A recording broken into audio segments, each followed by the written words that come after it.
Lefty, ನೀನು ತುಂಬಾ ಹೊತ್ತಿಂದ ತಿಂತಿದೀಯಾ. ನನ್ಗೂ ತಿನ್ನಕ್ಕೆ ಸ್ವಲ್ಪ ಆಪಲ್ ಕೊಡ್ತೀಯಾ? ಊಟ ಯಾಡ್ ಮಾಡಿದ್ರೆ ಏನು, ಹೊಟ್ಟೆ ಅಂತೂ ಒಂದೇ ಅಲ್ವಾ, ಅದ್ರಲ್ಲಿ ಏನು ಚೇಂಜ್ ಇಲ್ಲ. ಹಂಗಂದ್ರೆ ಯಾರ್ ತಿಂದ್ರು ನಮ್ಮ ಹೊಟ್ಟೆನೆ ತುಂಬೋದು. ಒಂದಿನ ಕಾಡಲ್ಲಿ ಟೀನು ಪಕ್ಷಿ ಒಂದು ಮೊಟ್ಟೆ ಇಡುತ್ತೆ. ಅದು ತುಂಬಾ ನಿಷ್ಠೆಯಿಂದ ಅದಕ್ಕೆ ಕಾವಲು ಕಾಯುತ್ತೆ.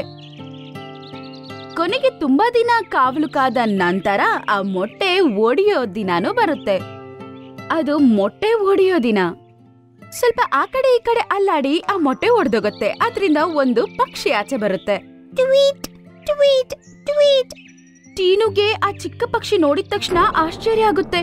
ಯಾಕಂದ್ರೆ ಅದಕ್ಕೆ 2 ತಲೆ ಇರುತ್ತೆ.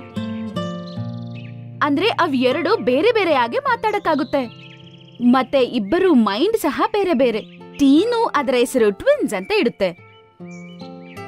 ರೈಟ್ ಸೈಡ್ ಅಲ್ಲಿ ಇರೋ ತಲೆನ ರೈಟಿ, ಲೆಫ್ಟ್ ಸೈಡ್ ಅಲ್ಲಿ ಇರೋ ತಲೆನ ಲೆಫ್ಟಿ ಅಂತ ಕರೆಯುತ್ತೆ. ಒಂದಿನ ಟ್ವಿನ್ಸ್ ವಿಹಾರಯಾತ್ರೆ ಅಂತ ಕಾಡಲ್ಲಿ ಎಗರ್ಕೊಂಡು ಹೋಗ್ತವೆ. ಆಗ ಲೆಫ್ಟಿಯ ದೃಷ್ಟಿ ಒಂದು ಮರದ ಮೇಲೆ ಬೀಳುತ್ತೆ. ಅದರಲ್ಲಿ ತುಂಬಾ ಆಪಲ್ಸ್ ಇರುತ್ತೆ. ಟ್ವಿನ್ಸ್ ಆ ಮರದ ಮೇಲೆ ಕೂತ್ಕೊಳ್ಳುತ್ತೆ. ಲೆಫ್ಟಿ ಮಾತ್ರ ಹಣ್ಣ ತಿಂತಿರುತ್ತೆ. ವಾವ್, ಎಷ್ಟು ಟೇಸ್ಟಿ ಆಗಿದೆ. ಲೆಫ್ಟಿ ತಿನ್ನೋದ್ ನೋಡಿ ರೈಟಿಗೂ ತಿನ್ಬೇಕು ಅಂತ ಅನ್ಸುತ್ತೆ. ಲೆಫ್ಟಿ, ನೀನು ತುಂಬಾ ಹೊತ್ತಿಂದ ತಿಂತಿದೀಯಾ. ನನ್ಗೂ ತಿನ್ನಕ್ಕೆ ಸ್ವಲ್ಪ ಆಪಲ್ ಕೊಡ್ತೀಯಾ? ಊಟ ಯಾಡ್ ಮಾಡಿದ್ರೆ ಏನು, ಹೊಟ್ಟೆ ಅಂತೂ ಒಂದೇ ಅಲ್ವಾ, ಅದ್ರಲ್ಲಿ ಏನು ಚೇಂಜ್ ಇಲ್ಲ. ಹಂಗಂದ್ರೆ ಯಾರ್ ತಿಂದ್ರು ನಮ್ಮ ಹೊಟ್ಟೆನೆ ತುಂಬೋದು. ಆದ್ರೂ ಸ್ವಲ್ಪ ಆದ್ರೂ ತಿನ್ನಕ್ ಕೊಡ್ತೀಯಾ? ಈ ಹಣ್ಣನ್ನ ಫಸ್ಟ್ ನೋಡಿದ್ ನಾನ್ ಮಾತ್ರನೇ ತಿನ್ನಕ್ಕೆ ಹಾಕಿರೋದು ಅಷ್ಟೇ. ಅದ್ ಕೇಳಿಸ್ಕೊಂಡು ರೈಟಿ ಏನು ಮಾತಾಡಿಲ್ಲ. ಆದ್ರೆ ಇದಕ್ಕೆ ಕಕ್ಷೆ ತೀರ್ಸ್ಕೋಬೇಕು ಅಂತ ಮನ್ಸಲ್ಲಿ ಡಿಸೈಡ್ ಮಾಡ್ಬಿಟ್ಟಿರುತ್ತೆ. ಮಾರನೇ ದಿನ ಮತ್ತೆ ಹಾಗೆ ನಡೆಯುತ್ತೆ. ಟ್ವಿನ್ಸ್ ಆಕಾಶದಲ್ಲಿ ಎಗರ್ಕೊಂಡು ಹೋಗ್ತಿರ್ತವೆ. ಆಗ ರೈಟಿಯ ದೃಷ್ಟಿ ಒಂದು ಮರದ ಮೇಲೆ ಬೀಳುತ್ತೆ. ಮರದ ಮೇಲೆ ಹೋಗಿ ಕುತ್ಕೊಂಡು ಅಲ್ಲಿರುವ ಹಣ್ಣನ್ನ ರೈಟಿ ತಿನ್ನಕ್ ಪ್ರಾರಂಭಿಸುತ್ತೆ. ಲೆಫ್ಟಿ ನೋಡ್ತಿರುತ್ತೆ. ರೈಟಿ, ನೀನು ತುಂಬಾನೇ ತಿನ್ಬಿಟ್ಟೆ, ಈಗ ನನ್ನನ್ ತಿನ್ನಕ್ ಬಿಡು. ಯಾಕೆ? ಈ ಹಣ್ಣನ್ನ ಫಸ್ಟ್ ನೋಡಿದ್ ನಾನೇ ಅಲ್ವಾ, ಇದಕ್ಕೆ ತಿನ್ನಕ್ಕಿರೋ ಹಕ್ಕು ನಂದೆ. ಅದು ಮಾತ್ರ ಅಲ್ಲ, ನಮ್ಮಿಬ್ಬರಿಗೂ ಇರೋದು ಒಂದೇ ಹೊಟ್ಟೆ ಅಲ್ವಾ, ಯಾರ್ ತಿಂದ್ರೆ ಏನು, ನಮ್ಮ ಹೊಟ್ಟೆ ಹೆಂಗೋ ತುಂಬಿಡುತ್ತೆ. ಹೀಗೆ ಅವಿಬ್ರು ಒಂದೇ ಆದ್ರೂ ಅದರ ಭಾವನೆಗಳು ಬೇರೆ ಆಗಿರುತ್ತೆ. ಟೀನುಗೆ ಈ ವಿಷಯ ಗೊತ್ತಾಗಿದ ತಕ್ಷಣ ಅದು ಒಂದ್ ಪ್ಲಾನ್ ಹಾಕುತ್ತೆ. ಮಾರನೇ ದಿನ ಟ್ವಿನ್ಸ್ ಹತ್ರ ಹೀಗೆ ಹೇಳುತ್ತೆ. ಟ್ವಿನ್ಸ್, ಈಗ ನೀವು ದೊಡ್ಡವರಾಗಿದ್ದೀರಾ. ಈಗ ನಿಮ್ಗೆ ಒಂದು ರುಚಿಯಾದ ಹಣ್ಣು ತಿನ್ನೋದಕ್ಕೆ ಅವಕಾಶ ಸಿಗುತ್ತೆ ಗೊತ್ತಾ. ಈಗ ನೀವು ಹಣ್ಣು ತಿನ್ನೋ ಟೈಮ್ ಬಂದ್ಬಿಟ್ಟಿದೆ. ಸರಿ ಆಯ್ತಮ್ಮ, ನಮ್ಗೆ ಕೊಡ್ತೀಯ ಅಮ್ಮ, ನಾವ್ ಆ ಹಣ್ಣನ್ನ ತಿಂತೀವಿ. ಹೌದಮ್ಮ, ನನ್ಗೂ ತಿನ್ಬೇಕನ್ಸ್ತಿದೆ, ತಂದ್ಕೊಡಮ್ಮ. ಇಲ್ಲಿಂದ ನೀವು ನಾರ್ತ್ ಸೈಡ್ ಎಗರ್ಕೊಂಡು ಹೋಗಿ. ಅಲ್ಲೊಂದು ಚಿಕ್ಕ ನದಿ ಇರುತ್ತೆ. ಅದನ್ನ ದಾಟ್ಕೊಂಡು ಹೋದ್ಮೇಲೆ ಅಲ್ಲಿ ನಿಮ್ಗೆ ಲೆಫ್ಟ್ ಸೈಡ್ ಅಲ್ಲಿ ಒಂದು ಮರ ಕಾಣಿಸುತ್ತೆ. ಅದ್ರಲ್ಲಿ ಬ್ಲೂ ಕಲರ್ ಅಲ್ಲಿ ಹಣ್ಣುಗಳಿರುತ್ತೆ. ಆ ಹಣ್ಣನ್ನ ನೀವು ತಿನ್ಬೋದು. ಅದು ಕೇಳಿಸ್ಕೊಂಡು ಲೆಫ್ಟಿ ಹೀಗನ್ನುತ್ತೆ. ಅದು ಲೆಫ್ಟ್ ಸೈಡ್ ಬರುತ್ತೆ. ಹಾಗಂದ್ರೆ ಅದ್ರ ಮೇಲೆ ನನ್ ದೃಷ್ಟಿನೇ ಫಸ್ಟ್ ಬೀಳುತ್ತೆ. ಅದ್ ಕೇಳಿಸ್ಕೊಂಡು ರೈಟಿ ಕಷ್ಟಪಡುತ್ತೆ. ಅದು ಕೇಳಿಸ್ಕೊಂಡು ಏನೂ ಮಾತಾಡಿಲ್ಲ. ಟ್ವಿನ್ಸ್ ನಾರ್ತ್ ಕಡೆ ಎಗರ್ಕೊಂಡು ಹೋಗುತ್ತೆ.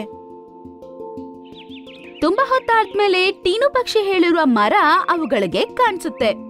ಅದು ಲೆಫ್ಟ್ ಸೈಡ್ ಇರೋದ್ರಿಂದ ಲೆಫ್ಟಿಯ ದೃಷ್ಟಿ ಫಸ್ಟ್ ಆ ಹಣ್ಣು ಮೇಲೆ ಬೀಳುತ್ತೆ. ಲೆಫ್ಟಿ ತಿನ್ನಕ್ಕೆ ಪ್ರಾರಂಭಿಸುತ್ತೆ.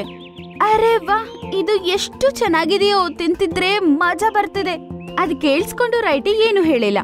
ಅದು ಏನಾದ್ರೂ ಹೇಳಿದ್ರು ಸಹ ಲೆಫ್ಟಿ ಅದನ್ನ ತಿನ್ನಕ್ ಬಿಡಲ್ಲ ಅಂತ ಚೆನ್ನಾಗ್ ಗೊತ್ತಿತ್ತು. ಲೆಫ್ಟಿ ಸಂತೋಷವಾಗಿ ತಿಂತಿದೆ. ಆಗ ರೈಟಿ ಹೀಗನ್ನುತ್ತೆ. ಲೆಫ್ಟಿ, ತಿಂದಿದ್ದು ಸಾಕು, ಸ್ವಲ್ಪ ಸ್ಟಾಪ್ ಮಾಡು, ಹೊಟ್ಟೆ ತುಂಬೋಗ್ಬಿಡ್ತು. ಹಾ, ಅದು ನಿಜಾನೇ, ಆದ್ರೆ ಏನ್ ಮಾಡೋದು, ಈ ಹಣ್ಣನ್ನ ತಿಂದೆ ಇರಕ್ಕಾಗ್ತಿಲ್ಲ ನನ್ಗೆ. 2 ಮುಖ ಇದೆ, ಆದ್ರೆ ಒಂದೇ ಹೊಟ್ಟೆ. ಅದ್ರಿಂದ ಲೆಫ್ಟಿ ಸಹ ತಿನ್ನಕ್ಕಾಗಿಲ್ಲ. ಮತ್ತೆ ಅವುಗಳ ಗೂಡು ಕಡೆ ಎಗರ್ಕೊಂಡ್ ಹೋಗ್ಬಿಡುತ್ತೆ.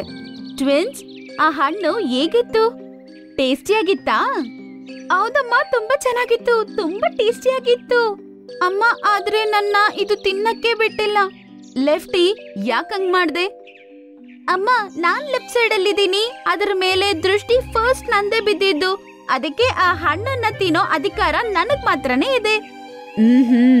ಟೈಮ್ ಬಂದ್ರೆ ಎಲ್ಲ ನಿನ್ಗೆ ಅರ್ಥ ಆಗುತ್ತೆ. ಸ್ವಲ್ಪ ಹೊತ್ತಾದ್ಮೇಲೆ ಲೆಫ್ಟಿಗೆ ಗಂಟ್ಲು ನೋವು ಬಂದ್ಬಿಡುತ್ತೆ. ರಾತ್ರಿ ಆಗ್ತಿದ್ದಂಗ್ಲೆ ಅದರ ಗಂಟ್ಲು ನೋವು ಇನ್ನೂ ಜಾಸ್ತಿ ಆಗ್ಬಿಡುತ್ತೆ. ಈಗ ಅದಕ್ಕೆ ಮಾತಾಡಕ್ ಸಹ ಆಗ್ತಿಲ್ಲ. ಅಮ್ಮ, ಬೆಳಗ್ಗಿಂದ ನನಗೆ ತುಂಬಾ ಗಂಟ್ಲು ನೋವ್ತಿದೆ. ಅದೇ ಅಮ್ಮ, ಆ ಹಣ್ಣು ತಿಂದಾಗಿಂದ. ಆ ಹಣ್ಣನ್ನ ನೀನು ಜಾಸ್ತಿ ತಿಂದಿರ್ಬೇಕು, ಅದಕ್ಕೆ ನಿನ್ಗೆ ಗಂಟ್ಲು ನೋವು ಬಂದಿದೆ. ಹಾಗಾದ್ರೆ ಅಮ್ಮ, ಈಗ ಏನ್ ಮಾಡ್ಬೇಕು? ನನ್ ಗಂಟ್ಲು ನೋವು ಹೆಂಗ್ ಮಾಯ ಆಗುತ್ತೆ? ನೀವು ಮತ್ತೆ ಆ ಕಡೆನೆ ಎಗರ್ಕೊಂಡ್ ಹೋಗಿ ಆ ಮರನ ದಾಟ್ಕೊಂಡ್ ಹೋದ್ರೆ ಇನ್ನೊಂದ್ ಮರ ಕಾಣಿಸುತ್ತೆ. ಅದು ರೈಟ್ ಸೈಡ್ ಅಲ್ಲಿ ಇರುತ್ತೆ. ಆ ಮರಕ್ಕೆ ಗ್ರೀನ್ ಕಲರ್ ಅಲ್ಲಿ ಹಣ್ಣಿರುತ್ತೆ. ಆ ಹಣ್ಣು ತಿನ್ನಿದ್ರೆ ನಿನ್ನ ಗಂಟ್ಲು ನೋವು ಪೂರ್ತಿಯಾಗಿ ಹೋಗ್ಬಿಡುತ್ತೆ. ಆಯ್ತಮ್ಮ, ನಾನು ಹೀಗೆ ಹೋಗ್ ಬರ್ತೀನಿ ಹಂಗಂತೇಳಿ ಅವು ಅಲ್ಲಿಂದ ಎಗರ್ಕೊಂಡು ಹೋಗುತ್ತೆ. ಯಾಕಂದ್ರೆ ಅದು ರೈಟ್ ಸೈಡ್ ಅಲ್ಲಿ ಇರೋದ್ರಿಂದ ರೈಟಿಯ ದೃಷ್ಟಿ ಅದರ ಮೇಲೆ ಬೀಳುತ್ತೆ. ಆ ಹಣ್ಣನ್ನ ರೈಟಿ ಮಾತ್ರನೇ ಮರದ ಮೇಲೆ ಕುತ್ಕೊಂಡು ತಿನ್ನುತ್ತೆ. ರೈಟಿ, ನನ್ಗೆ ಗಂಟ್ಲು ನೋವ್ತಾ ಇದೆ, ನನ್ನನ್ನು ಸ್ವಲ್ಪ ತಿನ್ನಕ್ ಕೊಡು. ಇದು ರೈಟ್ ಸೈಡ್ ಅಲ್ಲಿ ಇರೋದ್ರಿಂದ ನನ್ ದೃಷ್ಟಿ ಇದ್ರ ಮೇಲೆ ಫಸ್ಟ್ ಬೀಳುತ್ತೆ. ಇದಕ್ಕೆ ತಿನ್ನೋ ಹಕ್ಕು ನನಗ್ ಮಾತ್ರನೇ ಇದೆ. ಹಂಗಂತ ಹೇಳಿ ರೈಟಿ ಆ ಫ್ರೂಟ್ ನ ಚೆನ್ನಾಗಿ ತಿನ್ನುತ್ತೆ. ಅವುಗಳ ಗೂಡಿನ ಕಡೆ ಎಗರ್ಕೊಂಡು ಹೋಗುತ್ತೆ. ಟೀನು ವೇಲಿ ನೋಡಿದಾಗ ಲೆಫ್ಟಿನ ಗಂಟ್ಲು ನೋವು ಸರಿಯಾಗಲ್ಲ. ಆಗ ಲೆಫ್ಟಿ ಅವ್ರ ಹತ್ರ ಹೀಗಂತ ಹೇಳುತ್ತೆ. ಅದನ್ನ ಕೇಳಿಸ್ಕೊಂಡ್ರೆ ಟೀನು ನಗುತ್ತೆ. ಈಗ ಮೇನ್ ಪ್ಲಾನ್ ಬಾಕಿ ಇದೆ. ಸ್ವಲ್ಪ ತಾದ್ಮೇಲೆ ಟ್ವಿನ್ಸ್ ನ ಹೊಟ್ಟೆ ನೋವುತ್ತೆ. ಆಗ ರೈಟಿ ಟೀನು ಹತ್ರ ಹೇಳುತ್ತೆ, ಅಮ್ಮ, ತುಂಬಾ ಹೊಟ್ಟೆ ನೋವುತ್ತಿದೆ ಅಮ್ಮ. ನೀವಿಬ್ಬರು ಒಂದೇ, ಆದ್ರೆ ಬೇರೆ ಬೇರೆ ಆಗಿ ನಡ್ಕೋತಾ ಇದ್ದೀರಾ. ನೀವು ಬೇರೆ ಬೇರೆ ತರ ನೀವು ಪ್ರವರ್ತನೆ ಮಾಡ್ತಿದ್ದೀರಾ. ನೀನ್ ಹೊಟ್ಟೆ ಯಾಕೆ ನೋವ್ತಿದೆ ಗೊತ್ತಾ? ಗಂಟ್ಲು ನೋವನ್ನ ಸರಿ ಮಾಡೋ ಹಣ್ಣನ್ನ ನೀನು ತುಂಬಾ ಜಾಸ್ತಿ ತಿಂದಿದ್ಯಾ. మీరు ಮತ್ತೆ ಅಲ್ಲೇ ಹೋಗ್ಬೇಕು. ಈ ಸಲ ಲೆಫ್ಟ್ ಸೈಡ್ ಅಲ್ಲಿ ಒಂದ್ ಮರ ಬರುತ್ತೆ. ಅದ್ರಲ್ಲಿರೋ ಹಣ್ಣು ತಿಂದ್ರೇನೆ ಹೊಟ್ಟೆ ನೋವು ಸರಿ ಹೋಗೋದು. ಆದ್ರೆ ಲೆಫ್ಟ್ ಸೈಡ್ ಇರೋದು ಲೆಫ್ಟಿಗಲ್ವಾ? ಹಂಗಿದ್ದಾಗ ಅದಕ್ಕೆ ಗಂಟ್ಲು ನೋವಿದೆ, ಅದು ಹೆಂಗ್ ತಿನ್ನುತ್ತೆ? ಈಗ ಹೇಳಿ, ಈ ಸಮಸ್ಯೆಗೆ ಸರಿಯಾದ ಪರಿಷ್ಕಾರ ಏನು? ಅದ್ ಕೇಳಿಸ್ಕೊಂಡು ಲೆಫ್ಟಿ ಮತ್ತೆ ರೈಟಿಗೆ ಅವ್ರು ಮಾಡಿರೋ ತಪ್ಪು ಚೆನ್ನಾಗ್ ಗೊತ್ತಾಗುತ್ತೆ. ಫಸ್ಟ್ ಲೆಫ್ಟಿ ತಿನ್ಬೇಕಾಗಿರೋ ಫ್ರೂಟ್ ನ ಫಸ್ಟ್ ತಿಂದು ಅದನ್ನ ಗಂಟ್ಲು ಸರಿ ಮಾಡ್ತೀವಿ. ಮತ್ತೆ ಲೆಫ್ಟ್ ಸೈಡ್ ಅಲ್ಲಿ ಬರೋ ಹಣ್ಣನ್ನ ನಾನ್ ತಿಂತೀನಿ, ಮತ್ತೆ ಹೊಟ್ಟೆ ನೋವನ್ನ ಸರಿ ಮಾಡ್ಕೋತೀವಿ. ಮತ್ತೆ ಇವತ್ತಿಂದ ನಾವು ಪ್ರಮಾಣ ಮಾಡ್ತೀವಮ್ಮ. ನಾವು ಇವತ್ತಿಂದ ಜಗಳ ಮಾಡಲ್ಲ. ಮತ್ತೆ ಏನ್ ಸಿಗುತ್ತೋ ಅದು ಶೇರ್ ಮಾಡ್ಕೊಂಡೇ ತಿಂತೀವಿ. ಮತ್ತೆ ಒಬ್ರೊಬ್ರು ಮಾತು ಕೇಳ್ತೀವಿ. ಅದನ್ ಕೇಳಿ ಟೀನುಗೆ ತುಂಬಾ ಸಂತೋಷ. ಮತ್ತೆ ಟ್ವಿನ್ಸ್ ಆ ಕಡೆ ಮತ್ತೆ ಎಗರ್ಕೊಂಡು ಹೋಗುತ್ತೆ. ರೈಟಿ ಕಡೆ ಇರೋ ಹಣ್ಣನ ಫಸ್ಟ್ ಲೆಫ್ಟಿ ತಿಂದು ಗಂಟ್ಲು ನೋವನ್ನ ಸರಿ ಮಾಡ್ಕೊಳ್ಳುತ್ತೆ. ಮತ್ತೆ ಮುಂದಕ್ಕೆ ಹೋಗಿ ಲೆಫ್ಟಿ ಕಡೆ ಇರುವ ಹಣ್ಣನ್ನ ರೈಟಿ ತಿಂದು ಹೊಟ್ಟೆ ನೋವನ್ನ ಸರಿ ಮಾಡ್ಕೊಳ್ಳುತ್ತೆ. ಈಗ ಟ್ವಿನ್ಸ್ ಸಂತೋಷವಾಗಿ ಗೂಡಿನ ಕಡೆ ಹೆಗರ್ಕೊಂಡು ಹೋಗುತ್ತೆ. ಲೆಫ್ಟಿ ಮತ್ತೆ ರೈಟಿ ಇಬ್ರು ಒಬ್ರ ಜೊತೆ ಒಬ್ರು ಮಾತಾಡ್ಕೋತಾ ಸಂತೋಷವಾಗಿರ್ತಾರೆ. ಇದ್ರಲ್ಲಿ ನನ್ ತಪ್ಪೇನಿಲ್ಲ. ಈ ಕೊಂಬನ್ನ ನಂಗೆ ಆ ದೇವ್ರು ಕೊಟ್ಟಿದಾನಲ್ಲ, ಇದ್ರಿಂದ ಯಾರಿಗಾದ್ರೂ ಹೊಡೆಯೋದಿದ್ರೆ, ಮೊರ ಬೀಳ್ಸ್ದಿದ್ರೆ ನಂಗ್ ಸಮಾಧಾನ ಇಲ್ಲ. ನಿಮ್ಮನ್ನ ನೀವು ಕಾಪಾಡ್ಕೊಳ್ಳಿ. ಒಂದ್ಸಲ ಏನಾಯ್ತಂದ್ರೆ ಕಾಡಲ್ಲಿ ವಾತಾವರಣ ತುಂಬಾನೇ ಚೆನ್ನಾಗಿತ್ತು. ಪ್ರಾಣಿಗಳೆಲ್ಲ ಕಾಡಲ್ಲಿ ತುಂಬಾ ಸಂತೋಷವಾಗಿ ಆಟ ಆಡ್ಕೋತಾ ಇತ್ತು.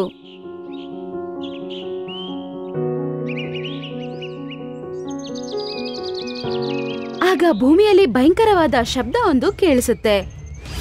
ನೋಡಿದ್ರೆ ಮೋಟು ಓಡೋಡ್ತಾ ಬರ್ತಾ ಇರುತ್ತೆ. ಆಗ ಯಾವ್ದೋ ಒಂದು ಘೋರವಾದ ಪ್ರಾಣಿ ಕೋಪದಿಂದ ಓಡಿ ಬರ್ತಾ ಇರೋ ತರ ಕಾಣಿಸುತ್ತೆ. ಅದನ್ನು ನೋಡಿ ಜಂತುಗಳೆಲ್ಲ ಭಯಪಟ್ಟು ಓಡ್ಬಿಡುತ್ತೆ. ಆದ್ರೆ ಕುರಿ ಭಯದಿಂದ ಓಡದೆ ಅಲ್ಲೇ ನಿಂತ್ಕೊಂಡ್ಬಿಡುತ್ತೆ. ಮೋಟು ಜೋರಾಗಿ ಓಡ್ ಬಂದು ಕುರಿನ ಜೋರಾಗಿ ಗುದ್ಬಿಡುತ್ತೆ. ಅದು ದೂರ ಹೋಗಿ ಬೀಳುತ್ತೆ. ಅದೇ ಕೋಪದಿಂದ ಜೋರಾಗಿ ಓಡಿ ಅಲ್ಲಿರುವ ಮರನ ಕೂಡ ತಳ್ಬಿಡುತ್ತೆ. ಬಿದ್ದಿರೋ ಮರನ ನೋಡಿ ಅದು ನಗ್ತಾ ಇರುತ್ತೆ. ಅಲ್ಲಿರುವ ಜಂತುಗಳೆಲ್ಲ ಕುರಿನ ನೋಡೋದಕ್ಕೆ ಅಲ್ಲಿಂದ ಹೋಗುತ್ತೆ.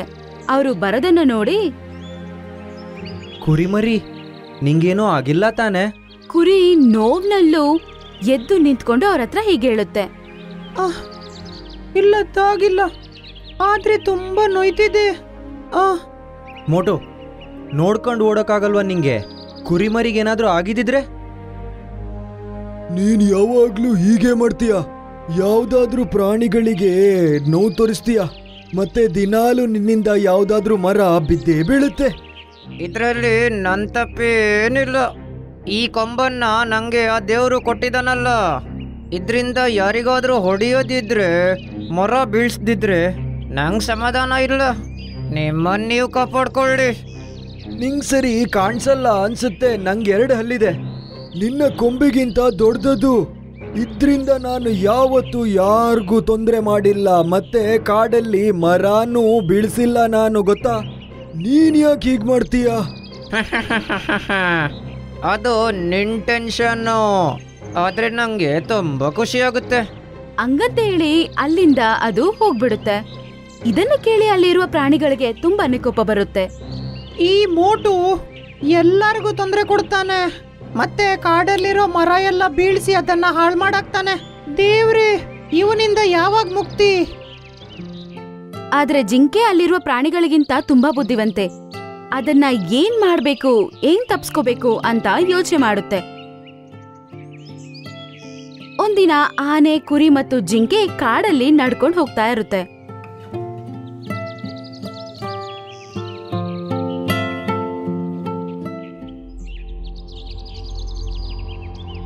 ಏ, ಆ ಗುಹೆ ಎಷ್ಟು ದೊಡ್ಡದಾಗಿದೆ! ಅದ್ರೊಳಗಡೆ ಫುಲ್ ಕತ್ಲೆ. ನಡಿ ಹೋಗಿ ನೋಡೋಣ. ನಡ್ಕೊಂಡು ಹೋಗ್ತಾ ಹೋಗ್ತಾ ಒಂದು ಗುಹೆನ ನೋಡ್ತಾರೆ. ಆ ಗುಹೆ ತುಂಬಾನೇ ಕತ್ಲಾಗಿರುತ್ತೆ. ಇನ್ನ ಸ್ವಲ್ಪ ಹತ್ರ ನಡ್ಕೊಂಡು ಹೋಗಿ ನೋಡ್ತಾರೆ. ಆ ಗುಹೆ ತುಂಬಾ ಭಯಂಕರವಾದ ಕತ್ಲಲ್ಲಿ ಇರುತ್ತೆ. ಅದನ್ನ ನೋಡಿ ಅವ್ರಿಗೆ ಒಂದು ಐಡಿಯಾ ಬರುತ್ತೆ. ಅದ್ರ ಪಕ್ಕದಲ್ಲಿ ಒಂದು ದೊಡ್ಡ ಕಲ್ಲು ಕೂಡ ಇರುತ್ತೆ. ಆನೆ, ಇಲ್ಲಿ ನೋಡು, ದೊಡ್ಡದಾಗಿರೋ ಕಲ್ಲಿದೆ ಇಲ್ಲಿ.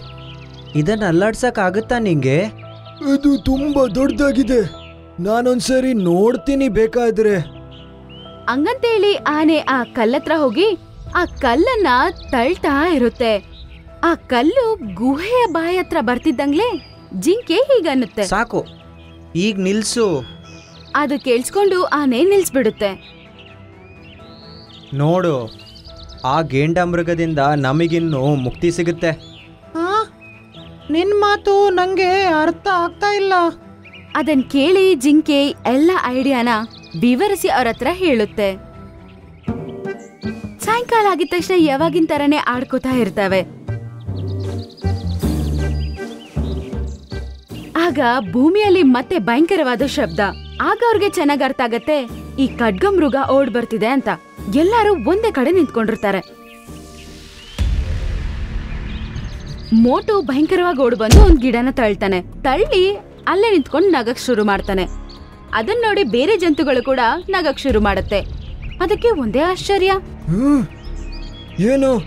ನೀವ್ ಯಾಕೆ ನಗಾಡ್ತಿದ್ದೀರಾ? ಹಾ, ನಿಂಗೆ ಗೊತ್ತಿಲ್ವಾ ಮೋಟು? ಕಾಡ್ಗೆ ಮತ್ತೊಂದು ಗೇಂಡಾಮೃಗ ಬಂದಿದೆ. ಅದಕ್ಕೆ ನಿನ್ ಜೊತೆ ಪಂದ್ಯ ಮಾಡ್ಬೇಕಂತೆ.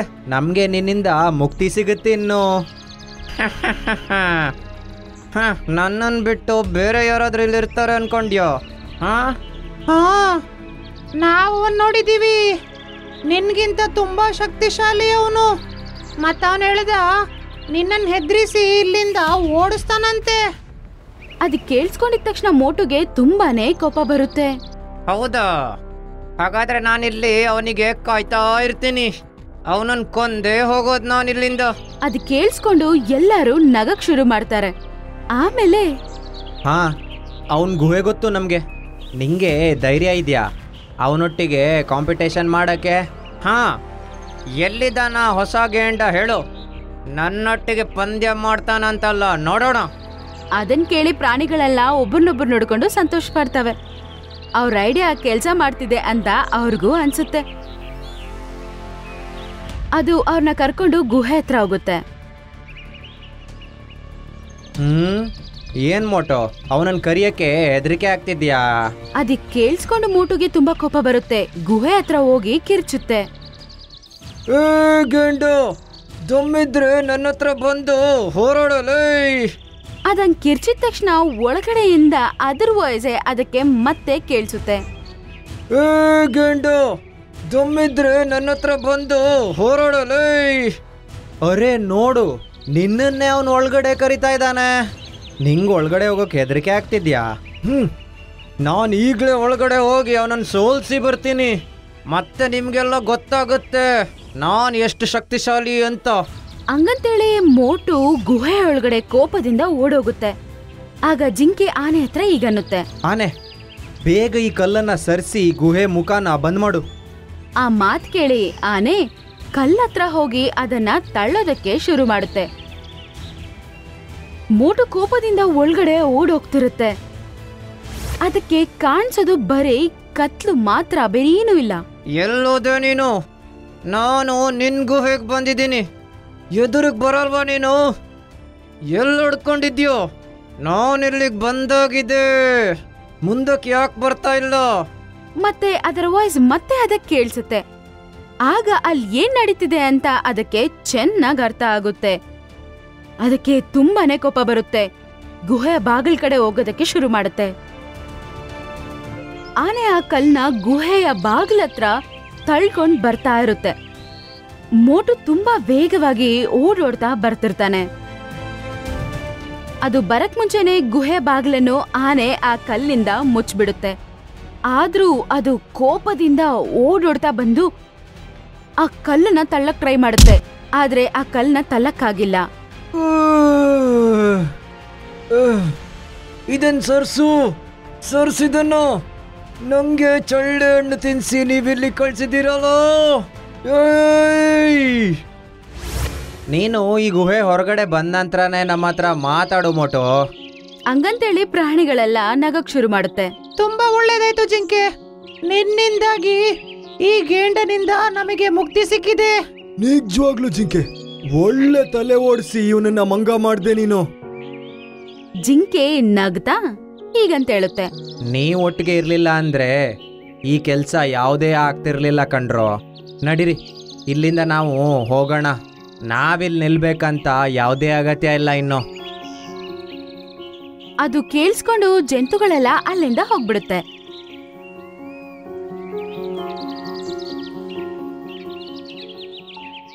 ಒಳಗಡೆ ಸಿಕ್ಕಾಕೊಂಡಿರುವ ಮೋಟುಗೆ ಏನೂ ಕಾಣಿಸ್ತಿಲ್ಲ. ಅಷ್ಟು ಕತ್ಲು ಬೇರೆ ಇರುತ್ತೆ.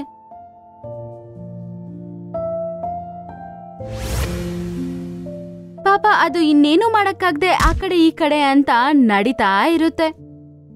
ಅವತ್ತಿಂದ ಮತ್ತೆ ಮೋಟು ಆ ಗುಹೆಯಿಂದ ಆಚೆ ಬಂದೇ ಇಲ್ಲ.